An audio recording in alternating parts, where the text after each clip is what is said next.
A single black mom lets 3 Hell's Angels eat for free, thinking it's just another act of kindness on a lonely night.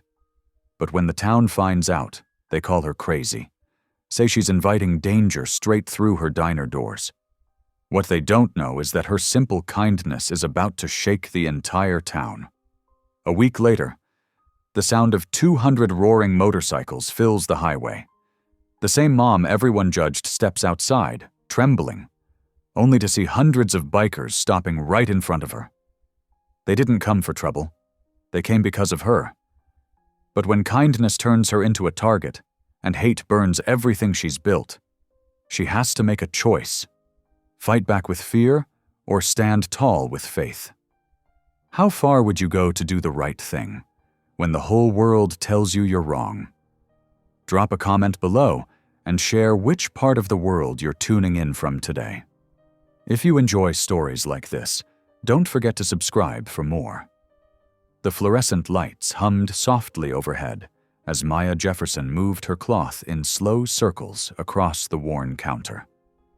Each swipe revealed years of stories etched into the surface: coffee rings from countless cups, scratch marks from plates slid too quickly, and memories of better days when Maya's home cookin' had been full of laughter and life. "Mama, look what I drew!" 8-year-old Amara held up a colorful creation from her spot at the corner booth. Her dark curls bounced as she waved the paper excitedly. Maya paused her cleaning to smile at her daughter. "That's beautiful, sweetheart. Why don't you tell me about it?" Before Amara could explain, 15-year-old Caleb let out a frustrated sigh from the same booth. His math textbook lay open before him, pencil tapping against the page. "How am I supposed to concentrate with this weather?" The rain hammered against the windows, creating a constant drumbeat that matched Maya's worried thoughts.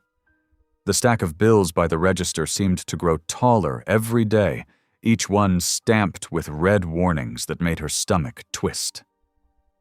Maya closed her eyes for a moment. "Dear Lord," she whispered, her voice barely audible above the storm.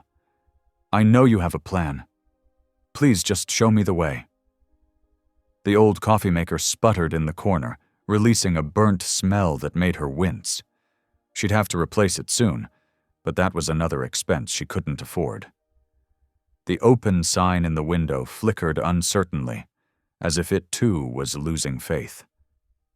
"Maybe we should close up early tonight," Caleb suggested, looking up from his homework. "Nobody's going to come out in this weather anyway." Maya shook her head. "Just a little longer, honey. You never know who might need a warm meal on a night like this." As if in answer to her prayers, though not quite the answer she'd expected, the growl of motorcycle engines cut through the drumming rain. 3 massive Harleys pulled into the parking lot, their headlights cutting bright paths through the darkness. Across the street at Carter's gas station, she could see old Mr. Carter and a couple of regulars peering out their windows, their faces etched with concern. Maya's heart began to race as 3 large figures dismounted their bikes and headed toward her door. The bell above the entrance chimed as they walked in, bringing with them the smell of wet leather and exhaust. Their appearance was exactly what Maya had feared: leather jackets covered in patches, faces weathered by sun and marked with scars, arms decorated with intricate tattoos that disappeared beneath their sleeves. Hell's Angels, without a doubt. Caleb straightened in his seat, his protective instincts visible in the set of his jaw. Even little Amara stopped coloring, her crayon frozen mid-stroke as she watched the newcomers with wide eyes. Maya felt fear rise in her throat like bitter coffee, but she swallowed it down. These were people who needed shelter from the storm, just like anyone else. And hadn't she just prayed for customers? Drawing from a well of courage she didn't know she had, Maya curved her lips into a genuine smile. "Evening, fellas," she said, her voice steady and warm. "Sit anywhere you like. The words hung in the air, accompanied only by the steady drip of water from their clothes and the constant hum of the neon sign. The largest of the three men, his gray beard streaked with rain, studied her face as if searching for any sign of insincerity. The diner had never felt so quiet. Maya could hear Caleb's textbook pages rustling as he shifted in his seat, could hear Amara's soft breathing, could even hear the tick-tick-tick of the old clock above the kitchen door. But she held on to her smile and met the biker's gaze, refusing to let fear win over hospitality. Outside, the storm continued its assault on the little diner. But inside, time seemed frozen in this moment of choice. Would these rough-looking strangers prove to be the miracle she'd prayed for, or something else entirely? Maya could only trust that God knew what he was doing, even if his methods were more than a little mysterious.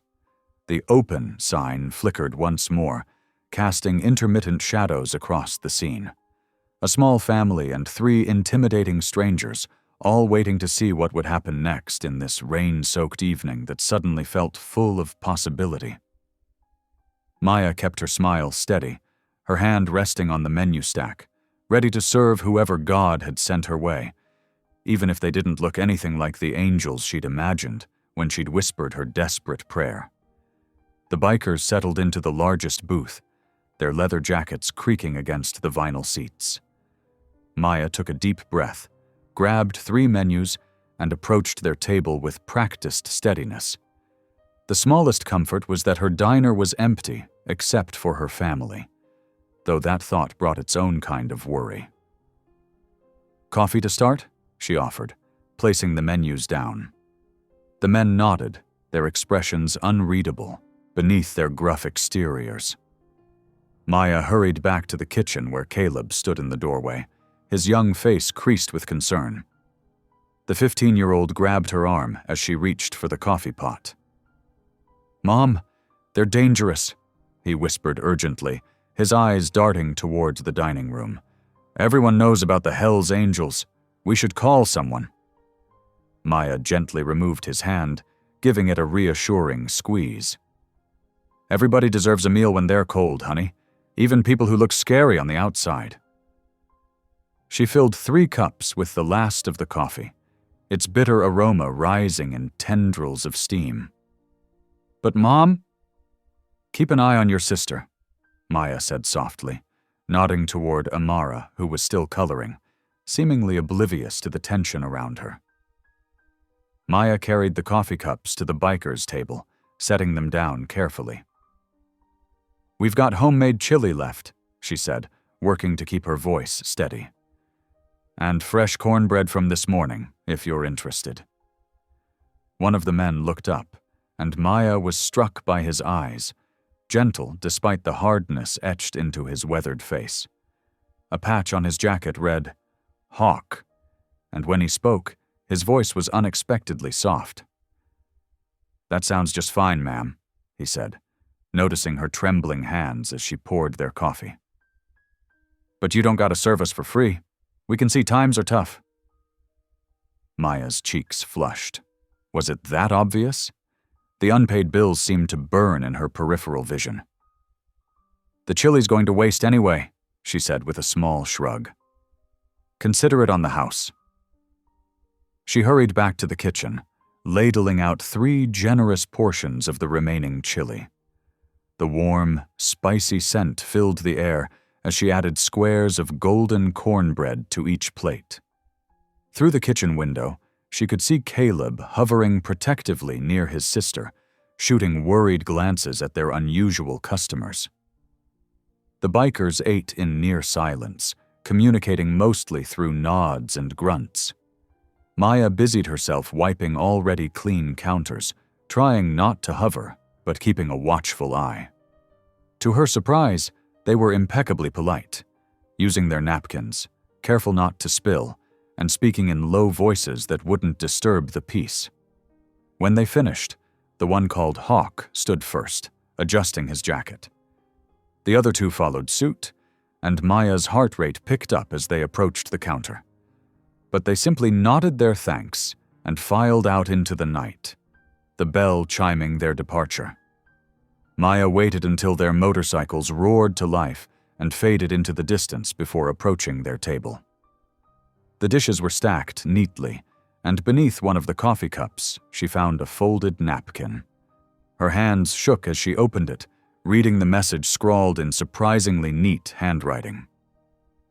"You reminded us we ain't monsters. H.A."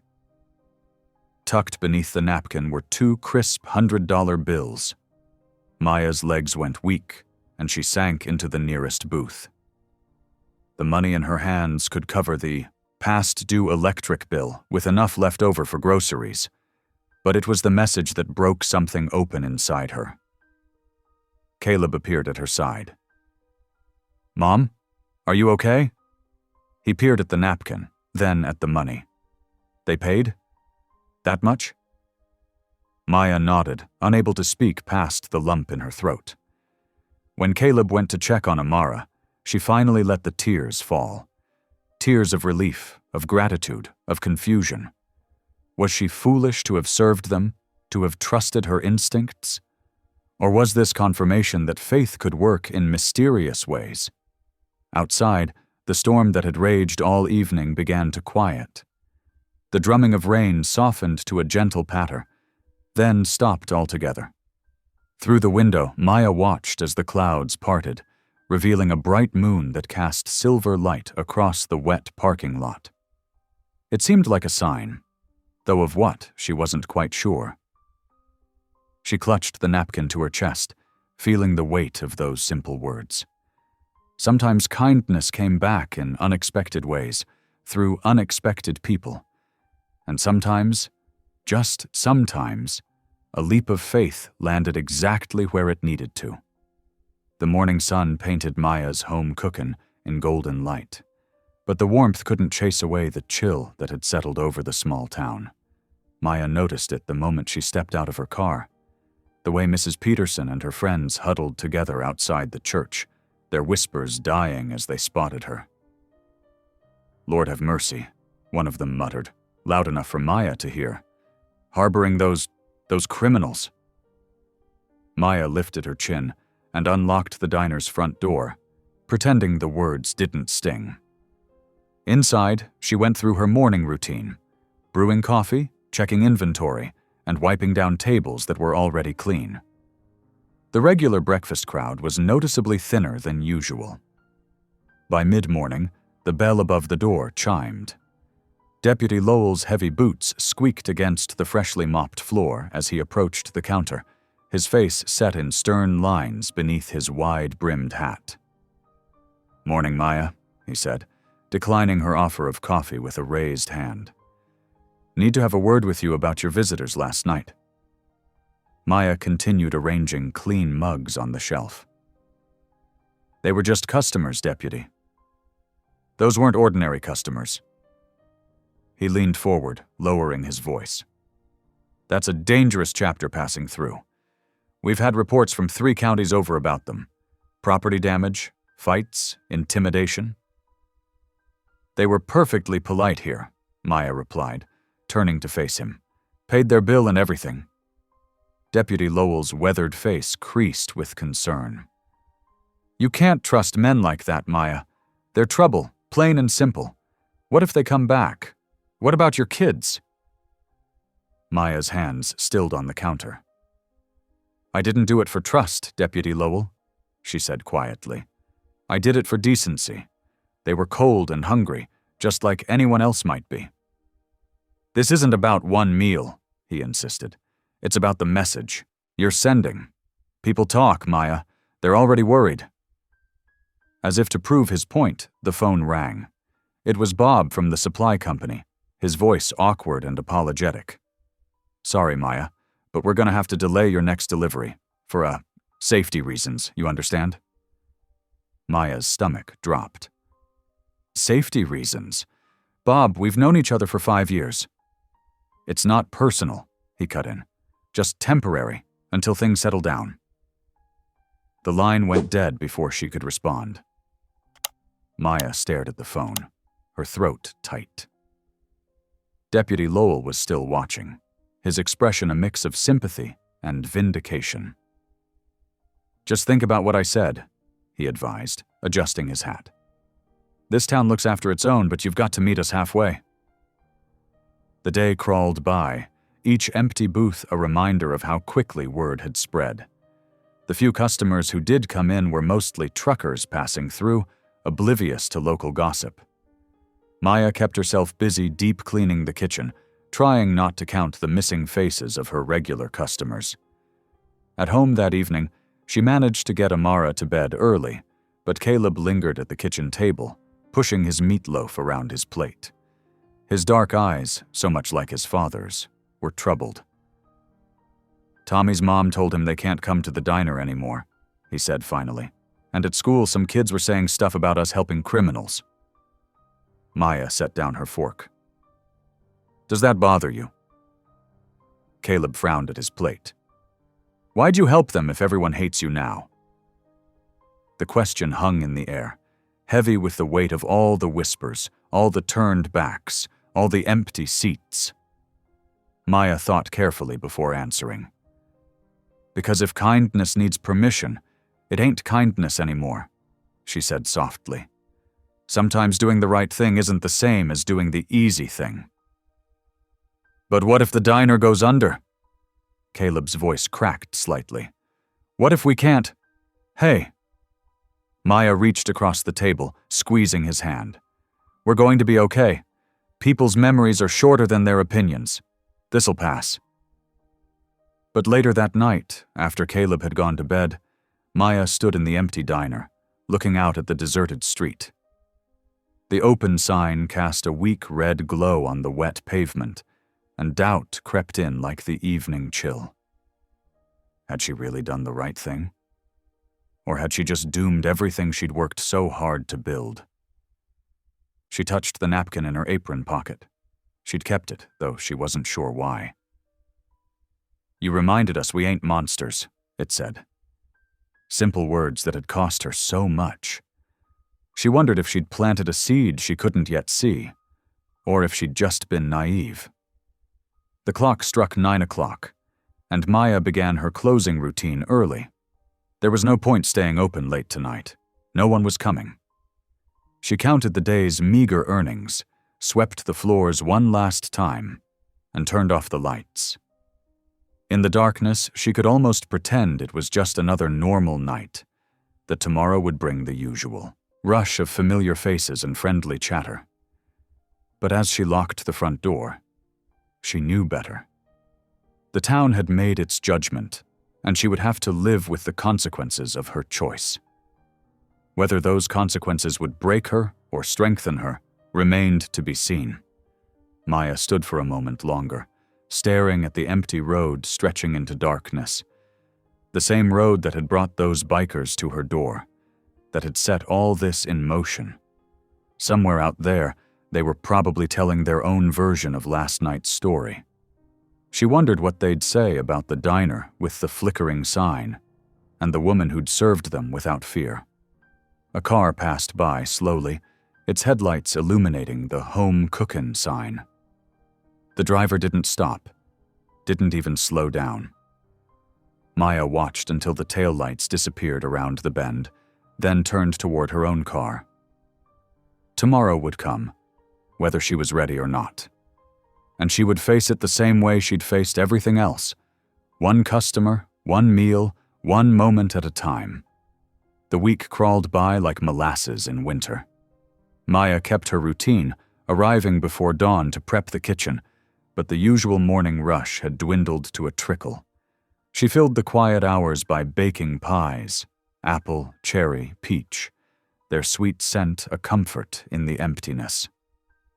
"Lord," she whispered while crimping crusts, "I know you've got a plan. Help me trust it." Saturday morning dawned clear and cool. Maya stood at the grill, bacon sizzling in neat rows as she hummed Amazing Grace under her breath. The familiar tune helped ease the ache of seeing so many empty booths. Caleb sat at the counter, nose buried in a mechanics magazine instead of his usual homework. The first tremor was so faint she almost missed it.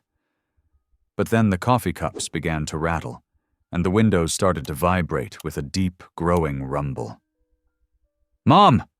Caleb bolted from his seat and pressed his face against the window. "Mom, you better come see this!" Maya wiped her hands on her apron and hurried over. The sound grew louder, a rolling thunder that seemed to come from everywhere at once. Then, over the hill, they appeared. First just a few, then dozens, then what looked like hundreds of motorcycles. They filled the highway from shoulder to shoulder, a river of chrome and steel flowing toward the diner. The morning sun glinted off their handlebars like scattered diamonds. "Oh my word," Maya breathed. Red and blue lights flashed in her peripheral vision as Deputy Lowell's cruiser squealed into the parking lot. He jumped out, face red with panic. "Shut it down, Maya!" he shouted, running toward the diner. "Lock your doors, now!" But before Maya could move, the first riders were already pulling in. They came in perfect formation, bikes lining up with military precision until the parking lot looked like a leather-clad army had invaded. Maya counted roughly 200 motorcycles before she lost track. Her heart hammered, but not entirely from fear. There was something else building in her chest, something that felt almost like hope. The engines cut off one by one, leaving an expectant silence. Then a familiar figure stepped forward. Hawk, the biker from that rainy night, his face softer than she remembered. "Ms. Jefferson," he said, removing his riding gloves. "Hope we didn't startle you too bad?" Deputy Lowell moved to intercept him, but Hawk just smiled and held up his hands. "Easy there, officer. We came in peace." "You fed us when nobody would," Hawk continued, addressing Maya. "We came to pay it forward." He gestured, and the rumble of engines started again, but this time from pickup trucks that had followed the motorcade. Their tailgates dropped open to reveal stacks of boxes and bags. "Food donations," Hawk explained. "Non-perishables mostly, plus blankets, toys, whatever we could gather, all for the Children's Hospital down in Little Rock." Maya's vision blurred as tears welled up. She watched, speechless, as the bikers began unloading their cargo. There were teddy bears and board games, warm quilts and canned goods, all carefully packed and labeled. Caleb stepped outside, his earlier wariness replaced by fascination. "That's a lot of stuff," he said softly. "Sure is, kid," Hawk replied. "Your mama showed us kindness. Got us thinking about what that really means." By now a crowd had gathered. The same townspeople who'd been whispering behind Maya's back stood watching, their judgment slowly giving way to wonder. Mrs. Peterson from the bank, Bob from the supply company, even Pastor Dave had come out to see. The day unfolded like a dream.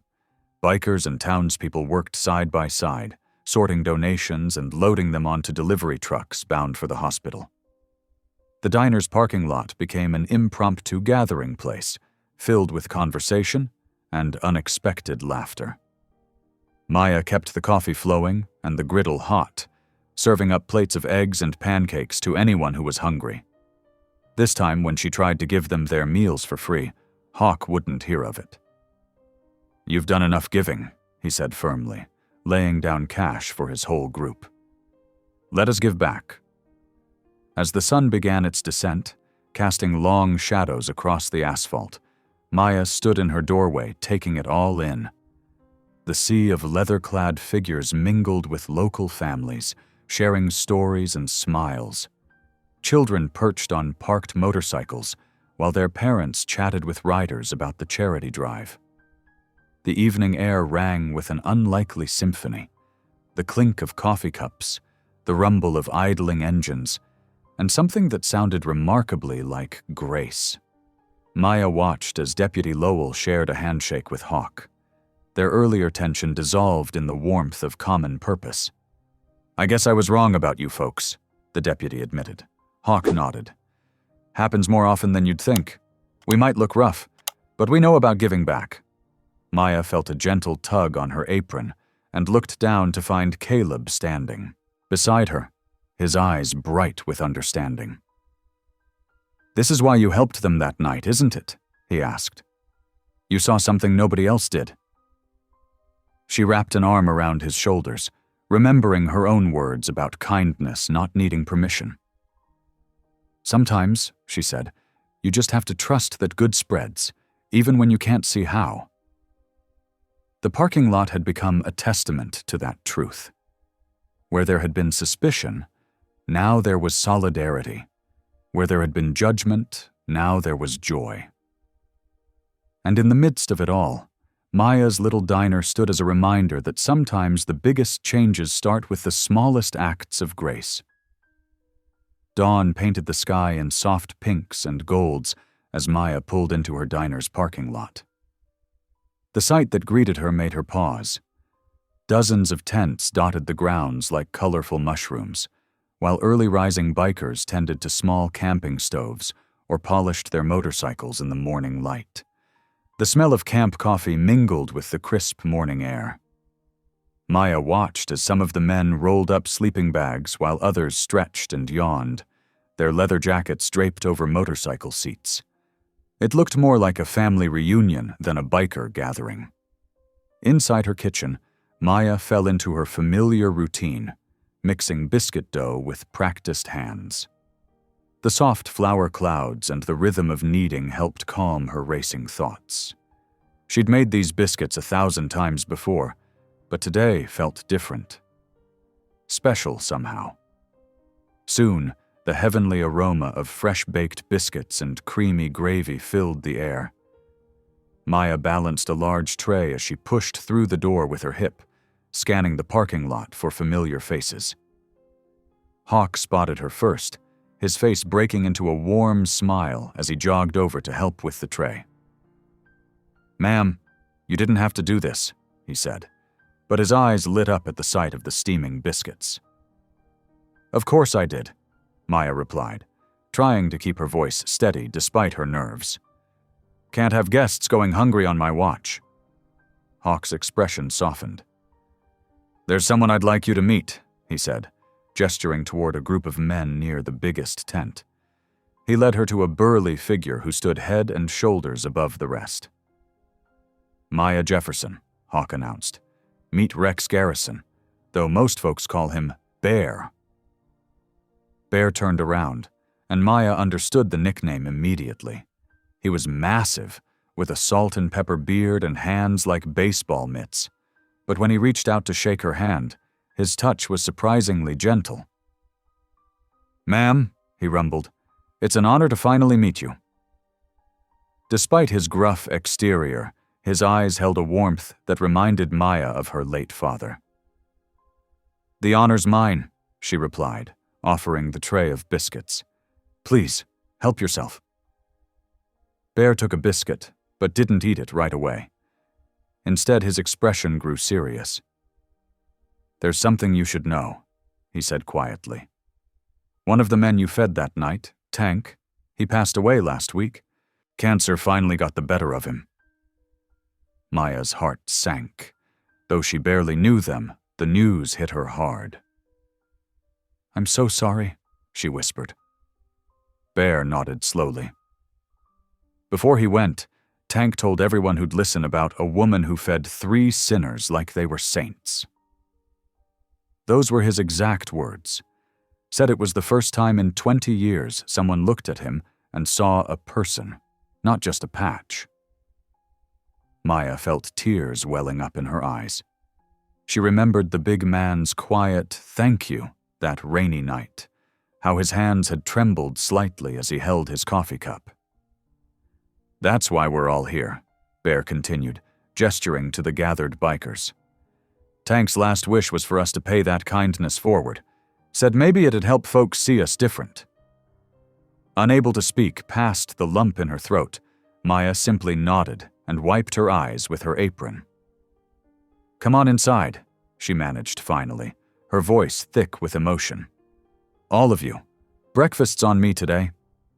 The diner's bell chimed again and again as leather-clad figures filed in, filling every booth and counter seat.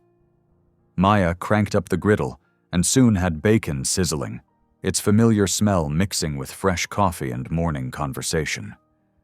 The scene before her seemed almost surreal. Tough-looking men with tattoos and weathered faces passing syrup bottles back and forth, laughing at old road stories, treating her small diner like a sacred space. Their rough voices grew soft when they talked about Tank, sharing memories that painted a picture of a gentle giant who loved dogs and always had candy for kids. Hawk helped her serve plates, moving with surprising grace between the crowded tables. Tank would have loved this, he said quietly as they worked. He always said good food brings out the best in people. The morning sun streamed through the windows, catching the chrome of the parked motorcycles outside and making them gleam. Maya watched as Bear told a story that had his whole table roaring with laughter, their coffee cups rattling. "Hey," someone called out, "we ought to get a picture of all this." The suggestion was met with enthusiastic agreement. Maya found herself being ushered outside, where the morning light illuminated her faded "Maya's Home Cookin'" sign.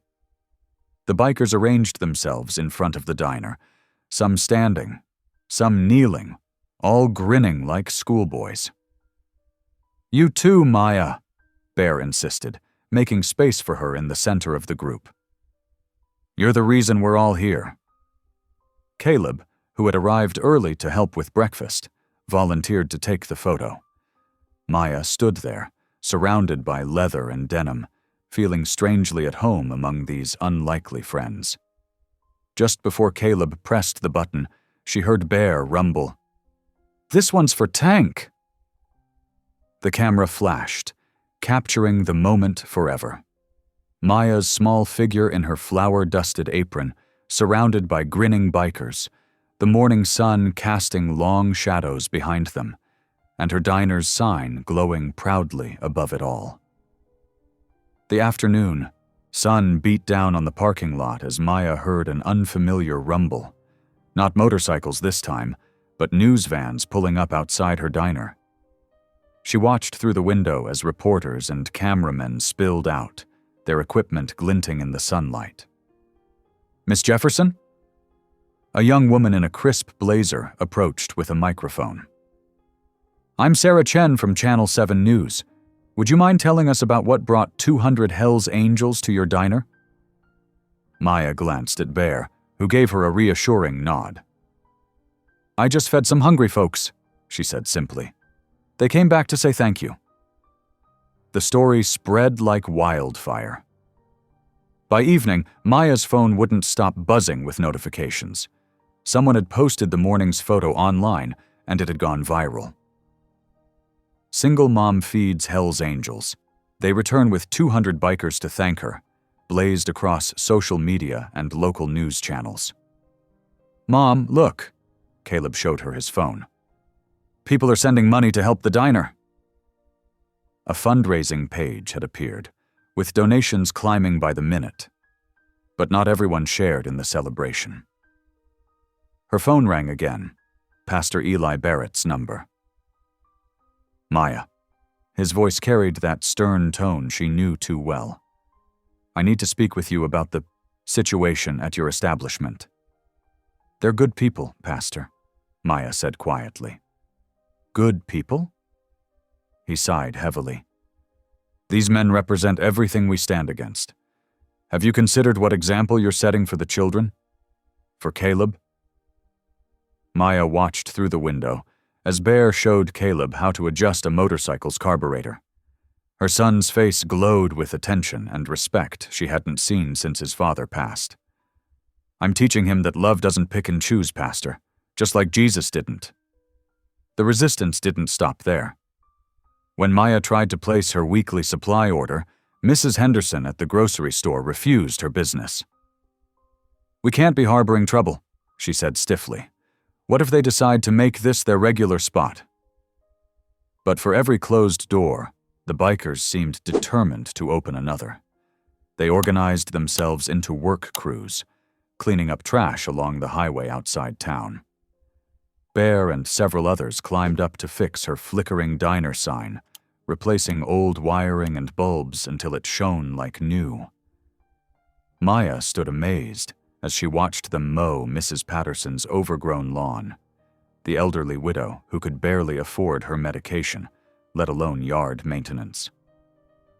The same woman who'd crossed the street that morning to avoid walking past the bikers now stood on her porch offering them lemonade.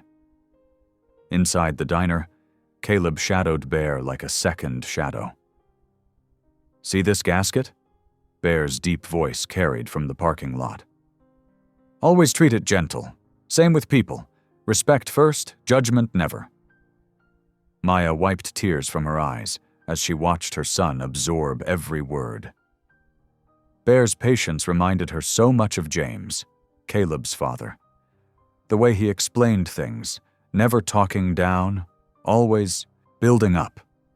That evening, after the news crews left and most bikers had returned to their tents, Maya found a paper tucked under her windshield wiper. Her hands trembled as she unfolded it. "You're making our town a haven for trash." The words stung, but something had changed in Maya. Where fear might have lived before, she found only sadness for whoever wrote it. She walked to her office, closed the door, and knelt down. "Lord," she whispered, smoothing the crumpled note on her desk. "Let love be louder than fear. Let it speak clearer than judgment. And help me remember that every heart that hates is just a heart that needs more light." Through her office window, she could see Bear teaching Caleb how to polish chrome until it gleamed like mirrors. Her son's laughter floated in.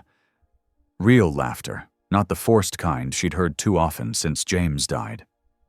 The diner's new sign glowed steadily in the gathering dusk, no longer flickering but shining strong and sure.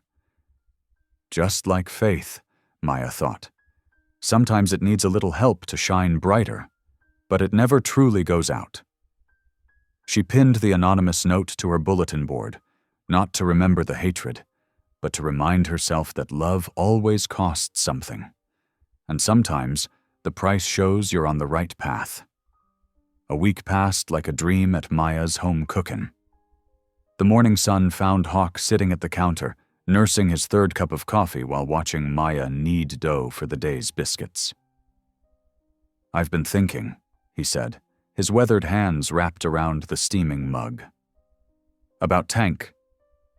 Maya paused, flour dusting her hands. "He's been on my mind too. Before he passed, Tank was always talking about kids fighting cancer. Said they were the real warriors." Hawk's voice grew soft. "What if we did something about it? A charity ride. Call it Ride for Hope." Maya wiped her hands on her apron, considering. The last event had brought both blessing and burden. More attention meant more scrutiny.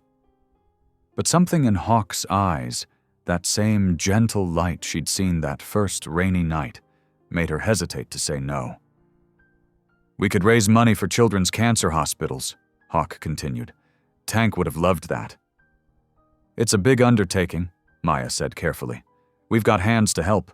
Bear's already talking to chapters in 3 states. Could be something special, Maya." She thought of Tank, how he'd sparked all this with his dying words about being treated like a man, not a monster. "Okay," she nodded. "Let's do it."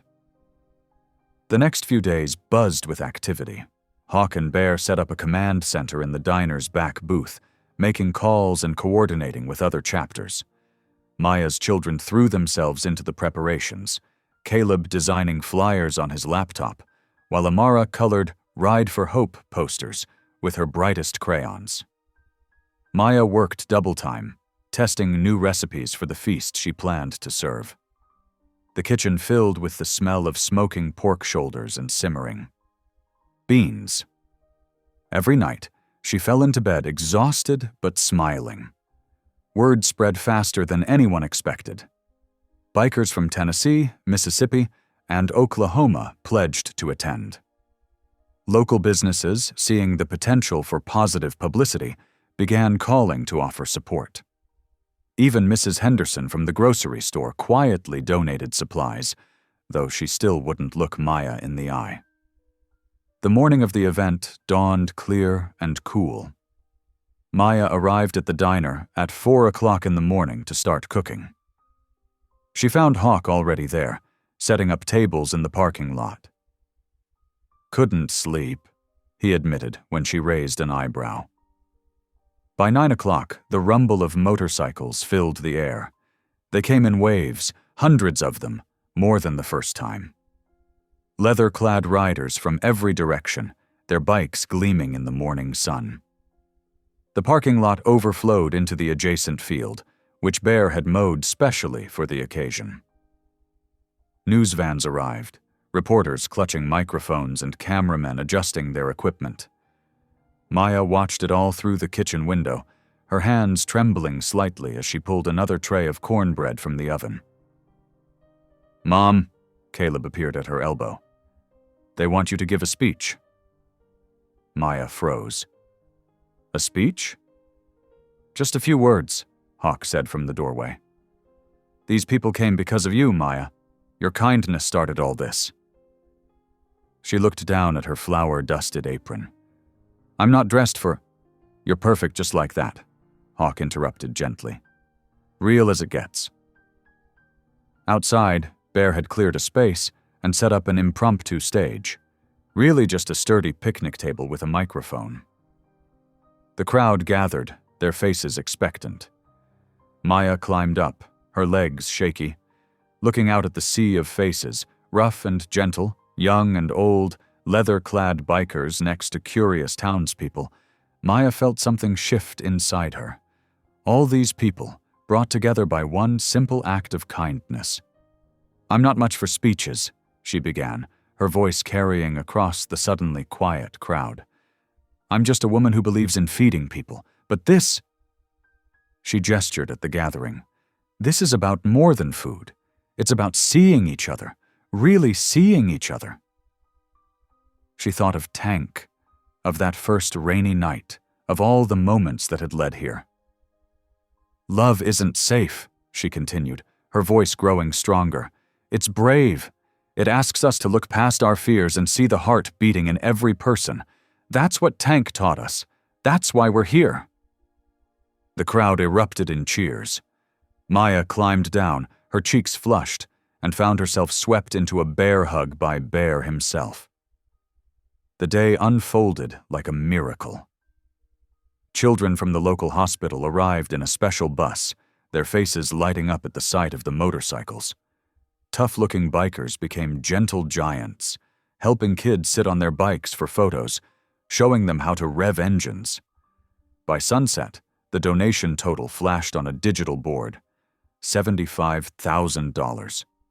The crowd cheered again, and Maya felt tears streaming down her face. As darkness fell, string lights twinkled overhead. Hawk's idea, strung up that morning. Maya sat at a long table with Bear, Hawk, and her children, sharing the last of the feast. The air smelled of barbecue and joy. Amara dozed against Bear's massive shoulder while he told stories that made Caleb laugh out loud. Real laughter, free and unguarded. Maya caught Hawk watching her across the table, his eyes soft in the golden light. For the first time in years, Maya felt her laughter bubble up from somewhere deep and true. Not the careful chuckle she'd trained herself to use since James died, but real, unafraid joy. She laughed until tears came, and this time they weren't from sadness. The string lights swayed gently in the evening breeze, casting warm shadows across faces that no longer seemed strange or frightening. They were just people, all of them, sharing food and hope under the Arkansas sky. The peaceful night shattered at 2:15 in the morning. Maya jolted awake to the piercing wail of sirens and the harsh glow of emergency lights painting her bedroom walls red and blue. Her phone buzzed frantically on the nightstand, multiple missed calls from numbers she didn't recognize. Heart pounding, She rushed to her window and felt her world tilt sideways. Down the street, angry orange flames reached towards the sky where her diner stood. Black smoke billowed upward, thick and menacing against the star-filled Arkansas night. "Caleb! Amara!" she called, her voice cracking as she ran to their rooms. They were already awake, faces pale in the flashing lights. "Mom, the diner," Caleb started. "Get your shoes on, both of you, now." They piled into her old station wagon, still in their pajamas. The 3-minute drive felt like hours. When they arrived, 4 fire trucks were already on scene, their crews battling the inferno with powerful streams of water that seemed to have little effect. The heat hit Maya like a physical force as she stepped out of the car. The air reeked of smoke and burning memories. Deputy Lowell appeared at her side, gently holding her back as she instinctively moved towards the building. "Stay here, Maya," he said firmly. "It's not safe." She watched helplessly as flames devoured the place she'd poured her heart into for the past 7 years. The window where Amara liked to draw pictures melted and shattered. The roof where James had installed the ventilation system himself groaned and buckled.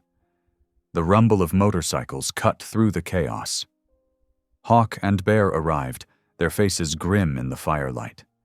They rushed to Maya's side, forming a protective circle around her and the children. "Who did this?" Bear growled, his massive hands clenching into fists. Maya couldn't answer. Her eyes were fixed on the inferno, watching as everything she'd built crumbled piece by piece.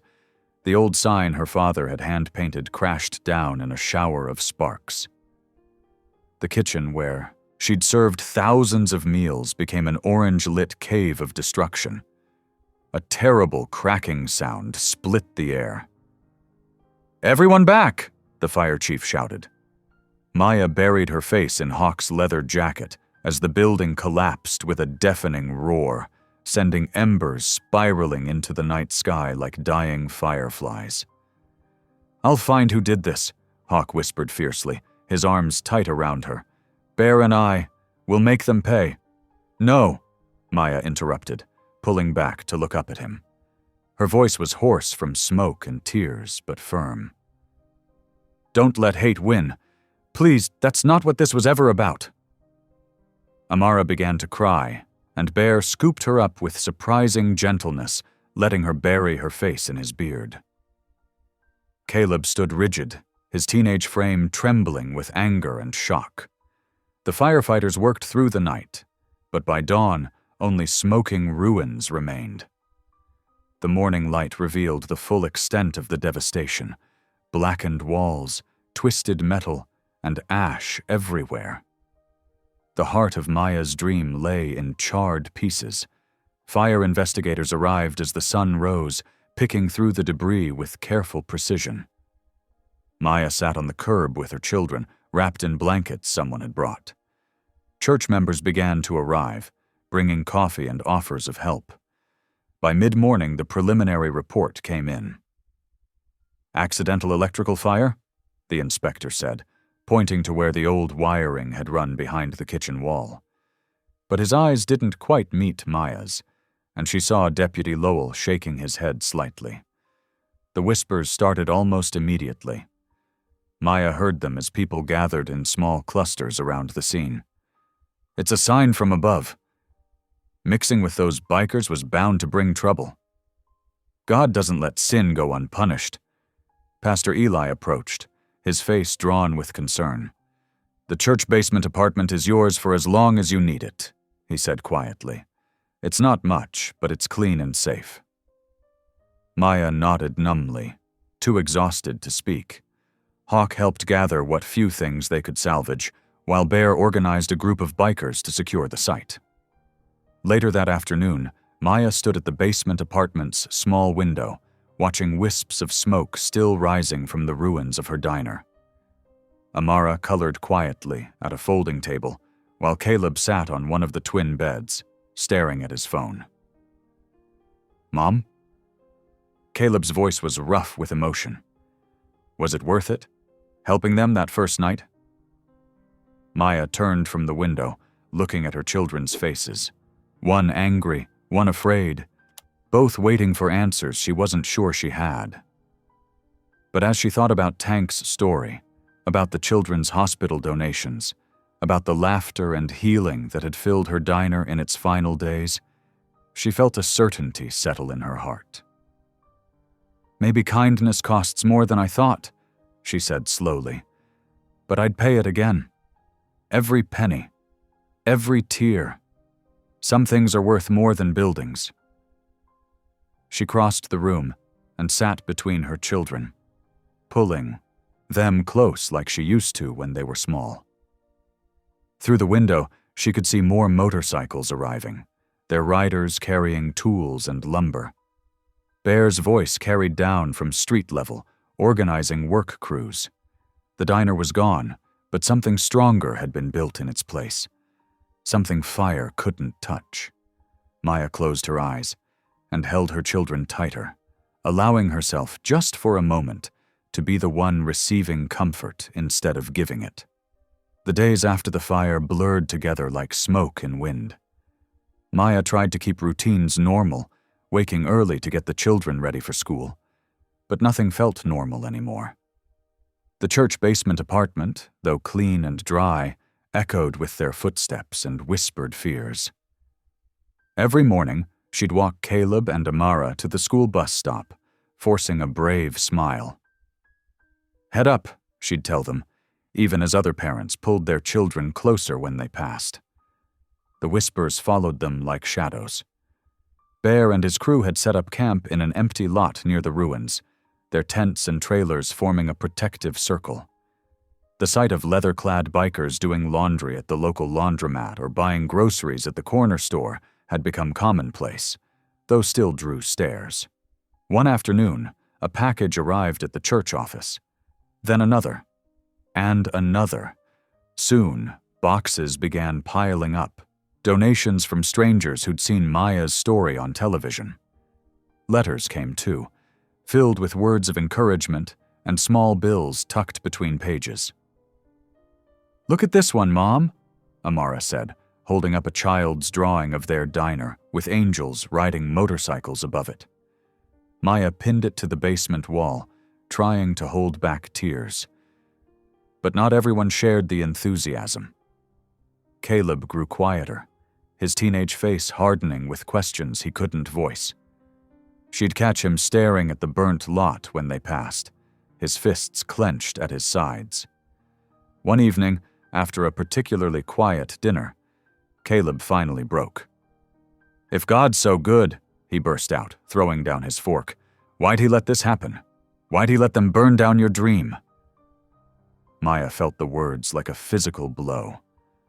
Amara looked up from her plate, eyes wide. Outside, thunder growled, another spring storm approaching. "Get your jacket," Maya said softly, standing up. "What? Why?" "Just trust me." They walked together through the growing darkness, past the empty storefronts and whispered conversations, until they reached the charred remains of Maya's home cooking. The lot still smelled of smoke and lost dreams. Maya knelt in the gravel, motioning for Caleb to join her. Reluctantly, he did. "Look around," she said, taking his hand. "What do you see?" "Ruins," he muttered. "Nothing but broken stuff and ash." "I see foundation stones," she corrected gently. "Still standing, still strong. Because we're not done yet, Caleb. Sometimes God lets things burn so we can build them better." Lightning flickered across the sky, illuminating the tear tracks on her son's face. They stayed there, kneeling in the gravel, until the first fat raindrops began to fall. The next morning, Hawk and Bear asked to meet with Maya. They arrived at the church basement looking unusually nervous, Bear's massive frame barely fitting through the narrow doorway. "We've been talking," Hawk began, running a hand through his graying hair. "With the other chapters, with contractors we know. We've got a plan, if you're willing to hear it." Maya gestured to the folding chairs around the small table. Bear pulled out a rolled-up set of blueprints. "We want to rebuild the diner," he said, spreading the papers out. "Bigger, better, up to code, with new everything. We've got brothers who are licensed contractors, electricians, plumbers. Everyone's willing to pitch in labor." "The donations that came in," Hawk added, "they'd cover materials, and we've got more pledges coming from chapters across the country." Maya studied the plans, her heart racing. The new design was beautiful. Large windows, a proper parking lot, even a small playground for children. But fear crept in, cold and familiar. "What if they try again?" she whispered. "What if someone else decides we don't belong here?" Bear's voice was gentle but firm. "Then they'll have to go through all of us. We're not leaving until it's done, Maya. And even then, you'll always have brothers watching out for you." That night, after the children were asleep, Maya sat alone in the dim basement, turning the decision over in her mind. The old photo from the charity ride sat on her nightstand, smiling faces under the diner sign, proof that love could bridge any gap.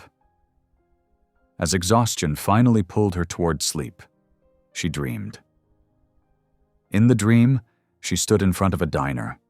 Not the old one, but the one from Bear's blueprints. And there in the doorway, bathed in warm light, stood John, her late husband. He looked just as he had before the cancer. Strong, kind, his eyes crinkling at the corners. "Keep the lights on, sweetheart," he said, his voice as clear as a bell. "There's still so many who need to find their way home." Maya woke with tears on her face, but peace in her heart. She knew what she had to do. The next morning she called Bear and Hawk. "Let's build it," she said simply. "Let's show them what love looks like with work boots on." Within hours, the news spread through the biker network. Trucks began arriving with lumber and supplies. Men and women in leather vests picked up hammers and saws, ready to turn dreams into reality. Maya watched from the sidewalk as the lot was cleared, each piece of burnt debris carefully removed like laying a loved one to rest. Caleb stood beside her, his face thoughtful. "Mom," he said finally, "I think I get it now. Why you helped them that first night." "Oh?" "Yeah. Sometimes the angels God sends don't look like what we expect."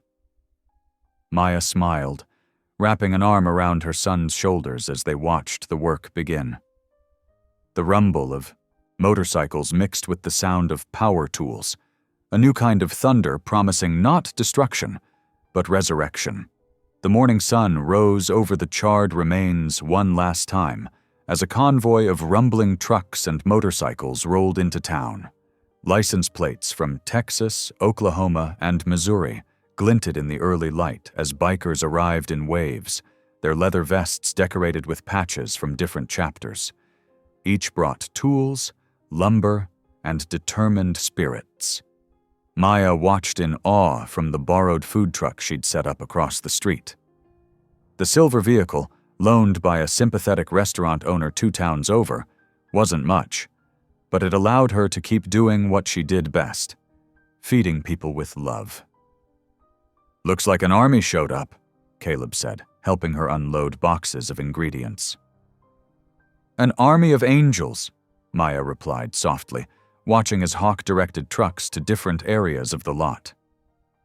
Bear's voice boomed across the construction site as he organized teams. "Johnson, you're on foundation. Mike, get that electrical lined up. We're building this place right, folks." To Maya's surprise, several local men who had previously kept their distance now approached the site, work gloves in hand. Tom Fletcher from the hardware store, Rich Martinez who owned the auto shop. Even Deputy Lowell stopped by, not to warn or watch, but to help. "Figured you could use an extra pair of hands," Tom said gruffly to Bear, not quite meeting his eyes. "Been doing construction 30 years. Bear's weathered face broke into a smile. "Grab a hammer, brother. We're all family on this build. The sound of work filled the air, hammers pounding, saws whining, men calling measurements back and forth. Someone had set up a Bluetooth speaker, and gospel music floated across the lot, mixing with the occasional rumble of motorcycles as more helpers arrived. Maya kept the food coming. Her famous chili bubbled in large pots, and the smell of fresh cornbread drifted from the food truck's tiny oven. Every few hours, she'd ring a bell, and the workers would line up, their faces streaked with sweat and sawdust. Just like old times, Hawk said as she handed him a bowl, except now we're building instead of just eating. She noticed him watching her whenever he thought she wasn't looking, his eyes soft with something more than friendship. But there would be time for that later. Right now, they had a miracle to build. Days passed in a blur of activity. The foundation was laid, walls went up, and windows were installed. Every evening, Maya would walk through the construction site after the workers left, running her hands along the new surfaces, hardly believing it was real. One afternoon, she found Hawk alone, carefully painting a wooden sign. The letters were flowing and elegant, spelling out the Angel's Table in deep blue paint. "What's this?" she asked, confused. Hawk looked up, a small smile playing at the corners of his mouth. "Your new name. The club voted on it." "But I can't," Maya protested, but Bear's voice interrupted from behind her. "You earned your wings, darlin'," he said, placing a gentle hand on her shoulder. "You took in a bunch of rough riders nobody else would serve, treated us like men instead of monsters. Then you stood your ground when others tried to burn your kindness away. If that ain't angel work, I don't know what is." Maya felt tears welling up, but blinked them back. "I just did what anyone should do." "But they didn't," Hawk said quietly. "You did." The work continued as summer crept closer. Local churches began sending volunteers with lemonade and sandwiches. Children would stop by after school to watch the progress, their eyes wide at the sight of so many bikers working alongside their parents. The new building was larger than her old diner, with big windows that would let in plenty of light. The kitchen was state-of-the-art, with new appliances donated by businesses across 3 states. Outside, a small playground was taking shape, its bright colors a promise of laughter to come. On the evening they set the last plank, everyone gathered to watch. The sun was setting behind the nearly finished building, painting the sky in brilliant shades of red and gold. Maya stood between Hawk and Bear, her children on either side, as the workers raised the final piece of wood into place. A holy hush fell over the crowd. Maya closed her eyes, remembering the flames that had taken her old diner, the fear and heartbreak that had followed. But here, in this moment, she felt nothing but gratitude.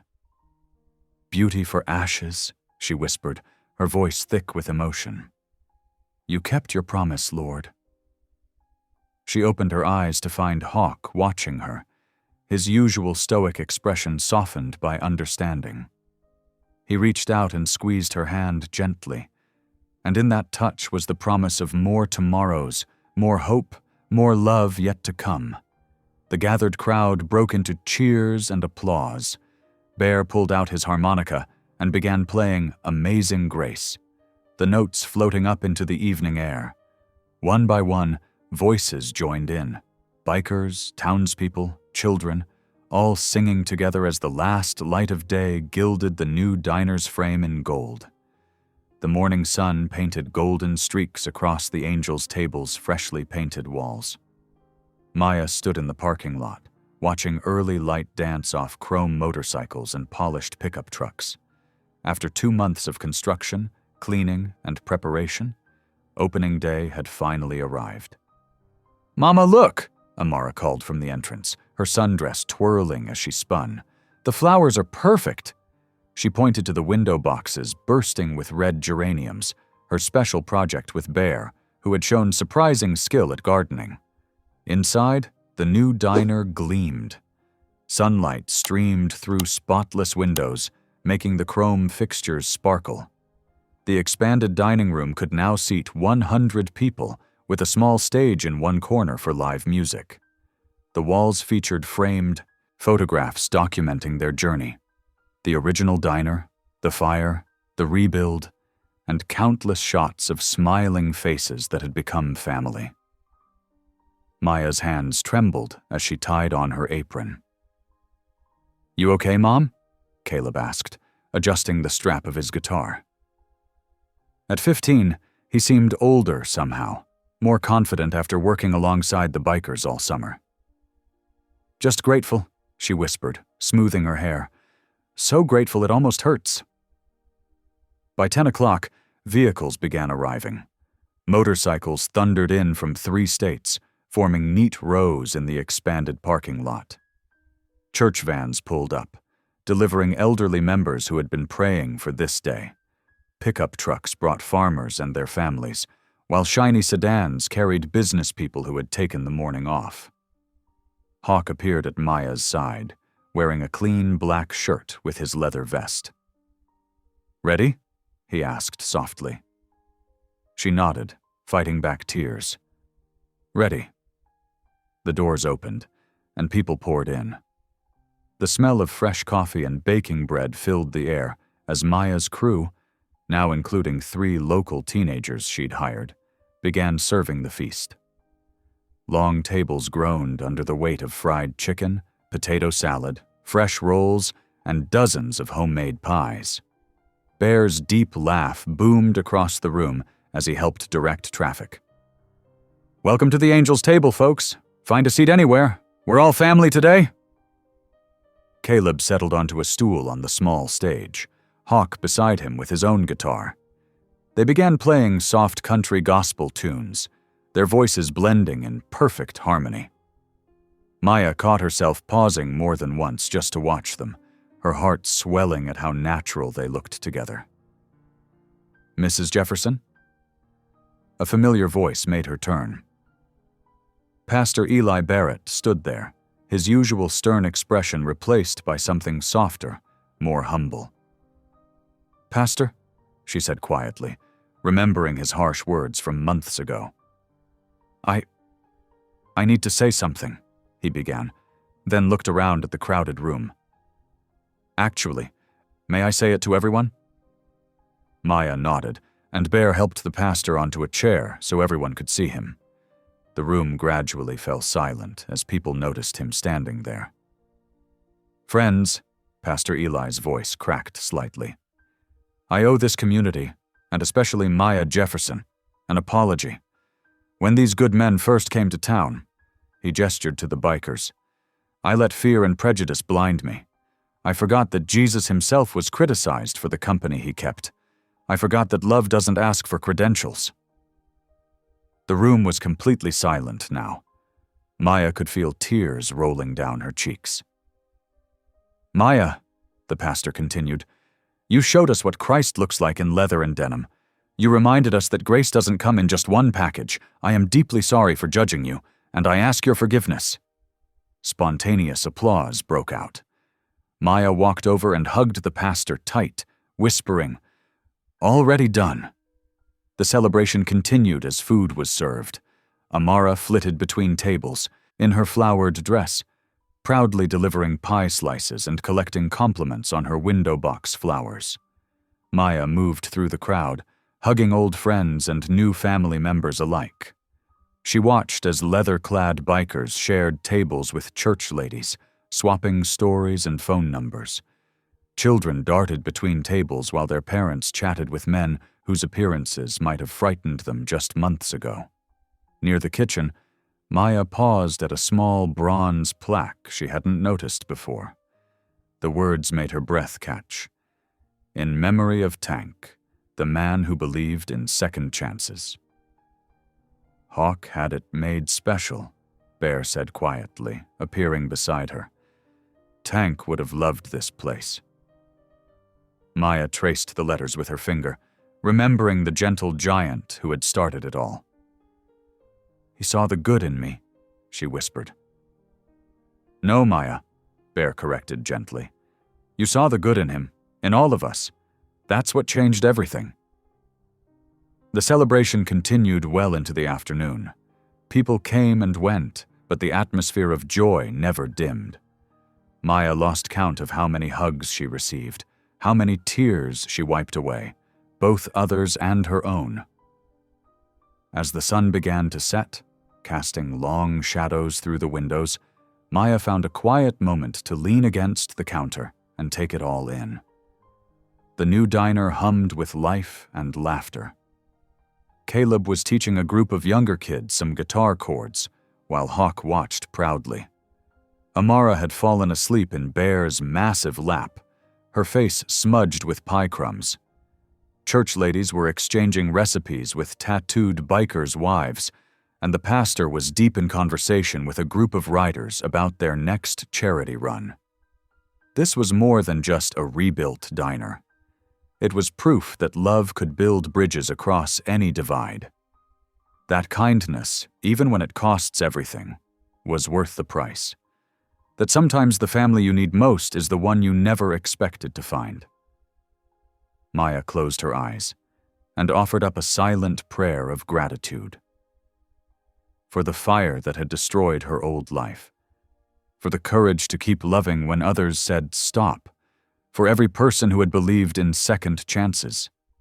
And most of all, for the miracle of standing here now, surrounded by the fruits of faithful love. The celebration's warmth lingered in the air long after the last guest drove away. Maya stood in the doorway, watching taillights disappear into the darkness. Her hands moved automatically through the closing routine, wiping counters, stacking chairs, counting the day's blessings instead of the register. Finally, she stepped outside into the cool night air, carrying a steaming cup of coffee. The parking lot was still filled with motorcycles, their chrome and steel gleaming under a blanket of stars. She settled onto the concrete steps, remembering that rainy night when 3 strangers had changed her life forever. The coffee warmed her hands as she gazed upward. The Arkansas sky stretched endless and clear, stars scattered like sugar, across black velvet. A gentle breeze carried the scent of late summer flowers and fresh-cut grass. She heard familiar footsteps behind her. Hawk eased down beside her on the step, his leather jacket creaking softly. For a while, they sat in comfortable silence, sharing the peace of the moment. You changed us, Maya, Hawk said finally, his voice gentle in the darkness. All of us, more than you'll ever know. Maya smiled, watching the moonlight play across the bikes. You changed me too, she replied softly. Taught me that faith isn't just about believing, it's about doing, even when you're scared. Across the street, something caught her eye. In the glow of the street lamp, she could see bouquets of flowers propped against the base of the diner's sign. Handwritten notes fluttered in the breeze, messages from townspeople who had once turned their backs, but now opened their hearts. Look at that, she whispered, nodding toward the makeshift memorial. Who would have thought? Hawk chuckled quietly. Love's got a way of sneaking up on people. Sometimes it just needs someone brave enough to go first. They watched the night deepen, sharing stories and coffee until the first hint of dawn painted the eastern sky. As purple bled into gold, Maya stood and stretched. Time to start another day. Inside, she started the coffee brewing and fired up the griddle. The familiar rhythm of morning prep felt like a prayer of thanksgiving. When everything was ready, she walked to the front door and flipped the sign to open, just as she had thousands of times before. The sun was barely over the horizon when she heard the rumble of a diesel engine. A massive 18-wheeler pulled into the lot, and a weather-beaten driver climbed down from the cab. The bell chimed as he entered. Heard about this place from a biker way out in Nevada, he said, settling onto a stool at the counter. Said I had to stop if I was passing through. Maya smiled, already pouring him a cup of coffee. Well then, Welcome to the Angels table. What can I get you? Whatever's good, he replied, studying the menu. She assembled a plate of her best breakfast: golden pancakes, crispy bacon, eggs sunny side up. As she set it before him, she felt that familiar warmth in her heart. "It's on the house," she said softly. Outside, the sun climbed higher, casting long rays across the parking lot where bikes still gleamed. The new sign caught the morning light. "The Angels table. Everyone eats here." In the distance, the sound of motorcycles echoed like thunder, bringing more stories, more souls seeking a place to belong. Thank you for listening. Stories connect us in the most unexpected ways. If you felt that spark today, make sure you're subscribed. I share a new one daily, and the next might change your day.